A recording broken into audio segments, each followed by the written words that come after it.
Graça e a paz do Eterno te alcance onde quer que você esteja, amém? A palavra do Senhor para os nossos corações está lá em Lucas, capítulo 10, que nos diz assim, né, que Jesus, antes dele passar por alguns lugares, por algumas cidades, ele envia 72 discípulos em missão, né? Eles iam preparar o caminho do Senhor e ele separa ali de dois em dois, né? Para estar fazendo essa missão. E há quem pense que só é discípulos 12, né?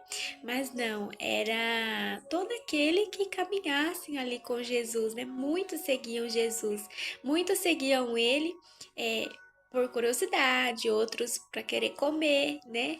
Mas ele tinha os seus seguidores mesmo, que queriam ouvir ele, que acreditava, né? Que ele era o Messias, que ele era o rei esperado, né? Tão profetizado, o libertador, né? Que chegaria para libertar eles de uma vez por todas. E seguiam ele de verdade, né? E obedeciam ele. Muitas mulheres seguiam ele e ajudava o ministério, abençoava o ministério de Jesus, né? Porque como Jesus se ocupava o tempo todo para pregar o evangelho e para levar cura, então ele precisava comer, né? Ele precisava de um lugar para morar. Então essas mulheres, elas socorriam Jesus, né, com os seus bens materiais. Assim como prestavam socorro, né, também aos discípulos, né, depois da ida de Jesus, né?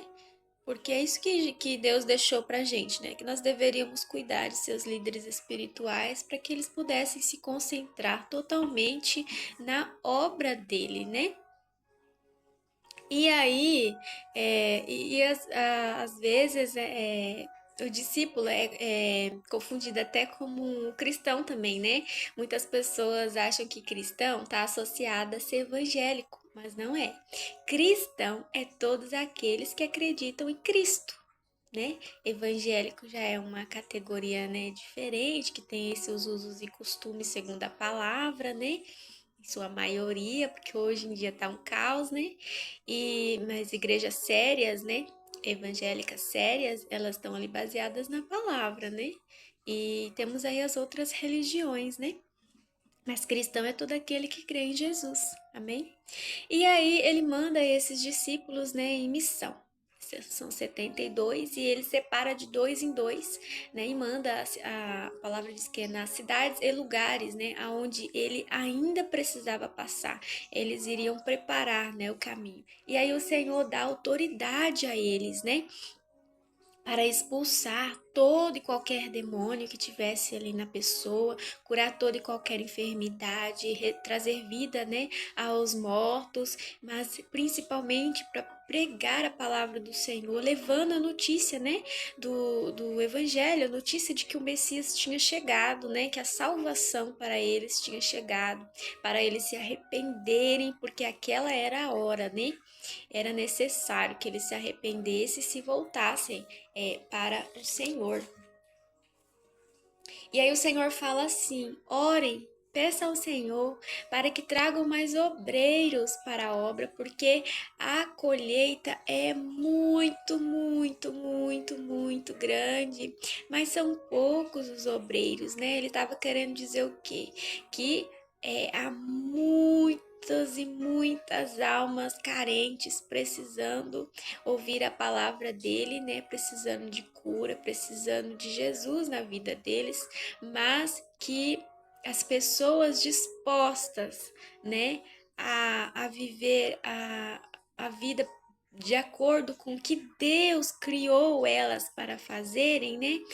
Essas pessoas eram muito poucas, né? Assim como era no passado, hoje também é assim, né?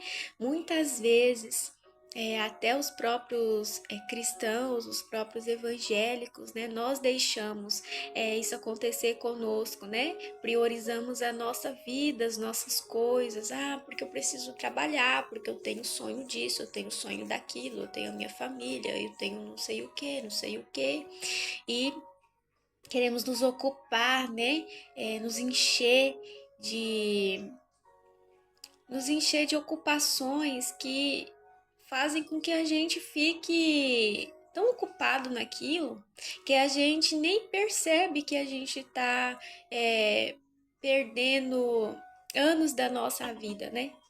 Perdendo anos da nossa vida naquilo que Deus não criou a gente para fazer, né? A gente se ocupa tanto, às vezes não tem tempo nem de ir para a igreja, né? Não tem tempo de ouvir uma palavra, não tem tempo de tirar um momento de oração, não tem tempo de fazer nada para Deus, né? Sendo que Ele nos chamou para isso, né?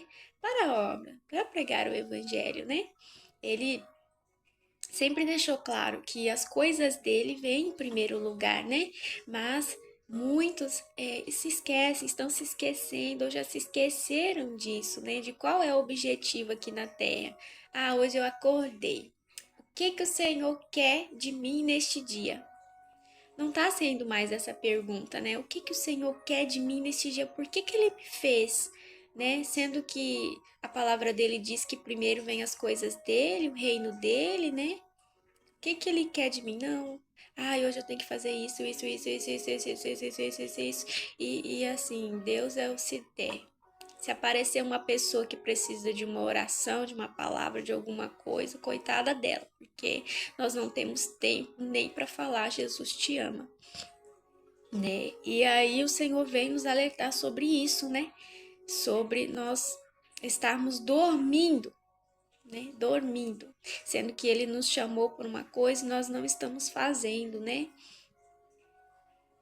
E lá em Mateus, e o Senhor nos diz, né, que é como nos dias do dilúvio, nos dias de Noé, né, onde as pessoas comiam, bebiam, se davam em casamento, né, e ele estava lá batendo na porta, né, Noé com certeza falando por que ele estava fazendo aquela arca, para eles se arrependerem, para eles serem salvos, né, e eles não estavam nem aí. Não, nós temos muita coisa para fazer, muita coisa para fazer. O Senhor dá até um outro exemplo, né?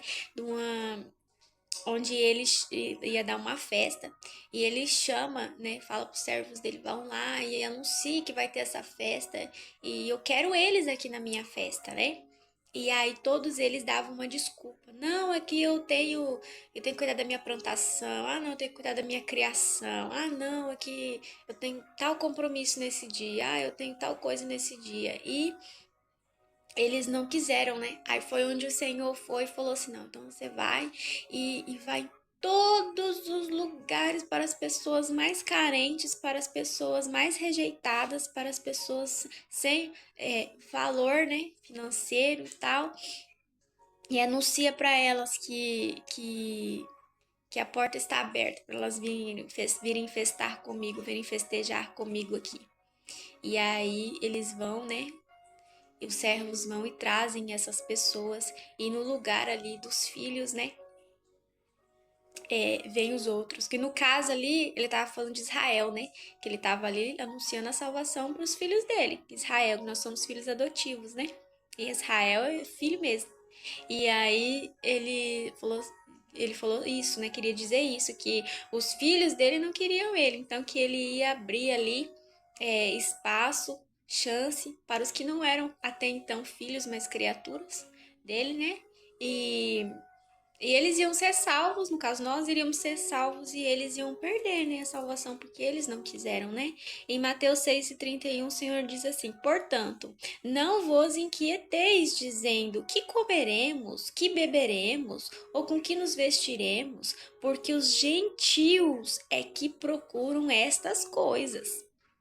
Pois vosso Pai Celeste sabe que necessitais de todas elas. Buscai, pois, em primeiro lugar o seu reino e a sua justiça, e todas estas coisas vos serão acrescentadas. Quando você se dedica ao Senhor, Ele se dedica em tudo aquilo que você precisa. Ele jamais vai deixar você desamparado, porque você está obedecendo Ele, fazendo o que Ele te chamou e te criou para fazer. Amém? Que nós não venhamos nos esquecer. Se nós tínhamos nos esquecido, que nós venhamos a mudar de vida, mudar de rumo, colocando o Senhor e as coisas dele em primeiro lugar em nossas vidas. Amém? O Eterno te ama.